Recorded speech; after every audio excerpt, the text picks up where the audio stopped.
Bien, dans cette vidéo, c'est le prolongement de la vidéo précédente sur l'incidence fiscale. Et nous avions pris un exemple, l'exemple de la loi sur les produits de luxe votée par le Congrès américain en 1990. Là, on va prendre deux exemples. Qui paye les charges sociales véritablement et qui paye l'impôt sur les sociétés? C'est l'objet de ce tuto. On reste dans le même esprit, c'est toujours pour illustrer le problème de l'incidence fiscale. C'est parti.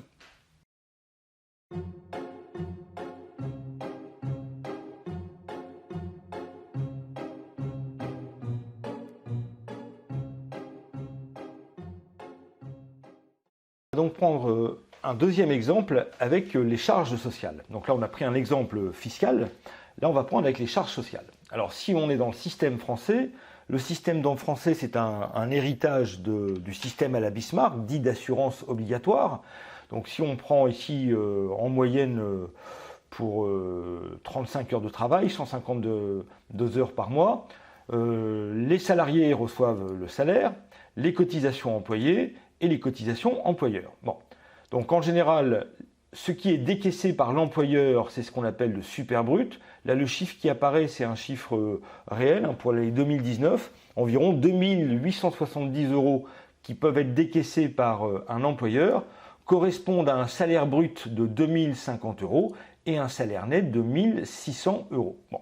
Donc là, les cotisations employeurs correspondent aux charges, les charges que les patrons appellent les charges sociales, qui sont données cette partie-là. Ils estiment souvent que le coût du travail, le super brut, il est trop élevé, disent-ils, en raison de l'augmentation des charges. Là où du point de vue du salarié, bien souvent, il y a l'idée que c'est normal que les cotisations employeurs augmentent. Pour quelle raison? Parce que quand les cotisations de l'employeur augmentent, ça permet, ils disent, c'est pas nous qui le payons. Sauf que, justement, ce que nous sommes en train de voir ici, c'est que qui paye véritablement les cotisations employeurs? Si on regarde du point de vue de l'administration juridique, les choses sont très claires. Par exemple, les employeurs doivent payer dans cette cotisation, il y a une ligne ici d'environ 13% du salaire brut qui doit être versé à l'assurance maladie. Donc en apparence, ce sont les employeurs qui doivent payer cette ligne. Sauf que justement, ce que nous sommes en train de voir, c'est que le problème de l'incidence fiscale va modifier qui paye véritablement cette charge. Donc là, on regarde sur une taxe sur les salaires, comment ça se passe sur un marché. Vous avez l'offre de travail. L'offre de travail émane, on offre sa force de travail émane des salariés, et la demande de travail décroissante du salaire qui émane des employeurs. Sur le marché, il y a le salaire sans la taxe. Dans le système à la Bismarck, nous venons de le voir, il y a une différence entre payé par le super brut, le salaire payé par les firmes, le super brut, qui va être supérieur au salaire sans la taxe.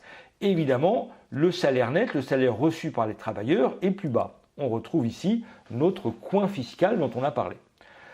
Évidemment, on comprend bien en regardant ce graphique que le degré d'élasticité va modifier considérablement la façon de savoir qui paye la taxe. Maintenant, on va reprendre le même exemple avec une offre de travail qui va être un peu plus inélastique. Donc là, j'ai ma même demande de travail que tout à l'heure. Et là, maintenant, je vais avoir une offre de travail qui est inélastique. Alors, en général, l'offre de travail inélastique, elle provient des salariés les moins qualifiés. Alors, pour quelle raison? D'une part, une mobilité géographique qui va être en général restreinte, qui fait qu'ils ne peuvent pas profiter nécessairement d'augmentation de salaire en dehors de leur rayon d'action géographique.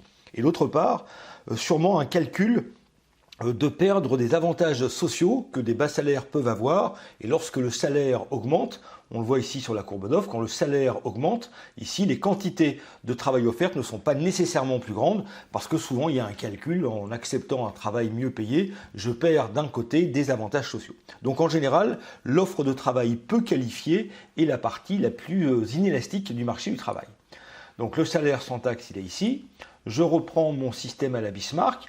Le salaire payé par les firmes est ici, le salaire reçu par les travailleurs, et là le coin fiscal c'est la même taille que tout à l'heure. Mais là on voit bien ici sur le graphique que c'est l'offre de travail donc, qui va payer la partie la plus importante de la différence entre le salaire brut et le salaire net. Autrement dit, c'est l'offre de travail la moins élastique et donc la moins qualifiée qui dans les faits va véritablement supporter les cotisations employeurs.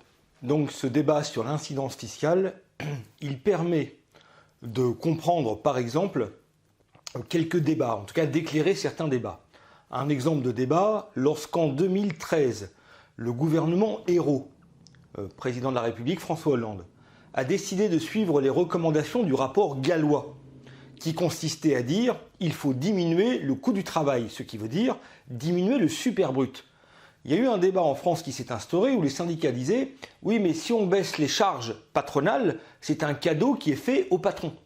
Mais justement, le débat sur l'incidence fiscale permet d'éclairer un petit peu. Ce n'est pas nécessairement les patrons qui vont payer cette charge supplémentaire, et donc ce n'est pas forcément leur faire un cadeau, puisqu'on a vu que la partie la plus inélastique du marché payait en partie ces charges. Et d'ailleurs, il y avait un moyen aussi de comparer, si c'était important, ce montant des charges en le comparant par rapport à l'Union européenne. En France, par exemple, il faut en moyenne, ce sont les chiffres 2016 que je vais donner ici, 235 € pour 100 € de salaire, de pouvoir d'achat pour le salarié. Le patron en moyenne décaisse 235 € et paye 100 €. Je dis bien en moyenne parce que sur le SMIC, il y a quasiment plus de charges maintenant et plus les salaires augmentent, plus les charges augmentent. Mais donc en moyenne, on est à 235 €. Si on compare à la moyenne de l'Union européenne, le superbrut, il est en moyenne de 185 € pour 100 € de pouvoir d'achat. Donc on voit qu'en France, non seulement par rapport à l'Union européenne, on est au-dessus de la moyenne, d'une part, et d'autre part, le raisonnement qu'on vient de voir sur la charge fiscale permet de montrer que voilà, il peut y avoir un débat et que ce n'est pas nécessairement une bonne chose d'augmenter ces charges sur le travail. On regarde la suite, deuxième partie de la chronique avec Agnès Benassi-Quéré. Et on peut prendre un troisième exemple, par exemple, qui paye l'impôt sur les sociétés? Alors là, on va s'inspirer d'une chronique faite par Agnès Benassi-Quéré le 31 janvier 2014. Et Agnès Benassi-Quéré est professeure à l'université Paris 1, Sorbonne, et à l'école d'économie de Paris, et membre du cercle des économistes. Et bon, elle a tenu une chronique qui était assez intéressante, on l'écoute et je commente. Il faut rester lucide sur la vraie répartition de la charge fiscale. Celui qui rédige le chèque n'est pas toujours celui sur qui retombe la charge de l'impôt. Par exemple, abaisser l'impôt sur les sociétés ne signifie pas nécessairement faire un cadeau aux actionnaires des entreprises. Des recherches ont en effet montré que l'IS est de facto payé en partie par les salariés sous forme de salaires plus faibles ou d'un emploi en baisse.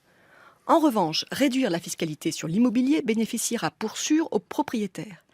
La règle générale est que l'impôt échoit à l'assiette fiscale la moins mobile. Les vrais contribuables sont donc avant tout ceux dont les assiettes sont peu mobiles, les consommateurs, les propriétaires fonciers, les travailleurs peu qualifiés. Les entreprises, les travailleurs qualifiés sont, eux, plus facilement en position de reporter sur d'autres leurs factures fiscales. Par exemple, les travailleurs très qualifiés exigeront et obtiendront des hausses de salaire pour compenser un impôt sur le revenu en hausse. Ce sera plus difficile pour la classe moyenne. Et donc on va illustrer graphiquement les propos d'Agnès Benassi-Quéré, qui paye l'impôt sur les sociétés, l'IS. Bon, en France, il est d'environ 33% actuellement. Et Emmanuel Macron a promis à la fin de son quinquennat qu'il soit à 25%. Je pense que, moins je crois d'ailleurs, mais je crois que la crise du Covid-19 va remettre tous ces beaux projets en cause, je pense. Bon, moi ce qui m'intéresse ici, c'est de savoir comment on peut raisonner pour cette histoire d'incidence fiscale. Donc là, ici, on va prendre le marché du travail. Le prix, ça va être le salaire, les quantités de travail demandées et offertes. Je prends une courbe de demande. La demande de travail, elle émane des employeurs. Ils expriment une demande de force de travail. Et l'offre de travail, là, on va s'intéresser à une offre qui est plutôt inélastique.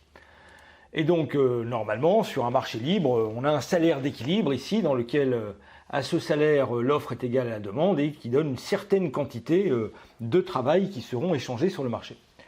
Si l'impôt sur les sociétés augmente, donc faire payer les patrons, on pense qu'ils vont pouvoir payer, une des conséquences, c'est que la courbe de demande va se décaler vers la gauche. Et donc, puisque ça va renchérir ici le coût du travail. Et le décalage vers la gauche, on voit sur le graphique ce qui se passe, c'est que ça va dans un premier temps entraîner une diminution des salaires. Donc on peut dire que c'est exactement ce que dit Agnès Benassi-Kéré, que de facto une partie de l'impôt sur les sociétés est payée par la baisse des salaires, ou en tout cas une moindre augmentation, et d'autre part des quantités ici plus faibles, échangées, c'est-à-dire un peu de chômage, clairement des emplois seront fermés, on passe des quantités 1, premier point, aux quantités 2, dont on voit que sur le graphique, elles sont ici un peu plus petites. Alors il y en a qui vont me dire, oui mais attendez monsieur, les salaires ils sont rigides, justement il y a des mécanismes de protection qui évitent que les salaires ne puissent pas baisser. Oui, c'est encore pire d'une certaine manière. Regardons maintenant ce qui se passe quand qui paye l'IS quand les salaires sont rigides à la baisse. Je reprends la même situation. Ma demande de travail, elle va se décaler vers la gauche. Alors là, le salaire, effectivement, on voit qu'il n'a pas bougé, effectivement, il est rigide, mais le résultat, c'est que ce sont les quantités qui, là, vont baisser dans des plus grandes proportions, et ça va se traduire soit par des conditions de travail qui seront plus faibles, soit directement, là, sur le graphique, quasiment du chômage en plus.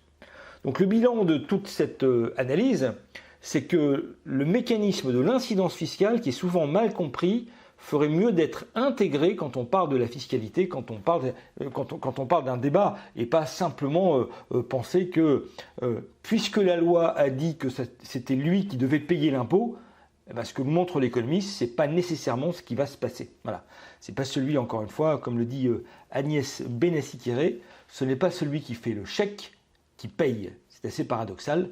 Il y a une différence entre verser l'impôt et payer l'impôt. Voilà, ça sera ma conclusion sur cette incidence fiscale et je vous remercie de votre attention.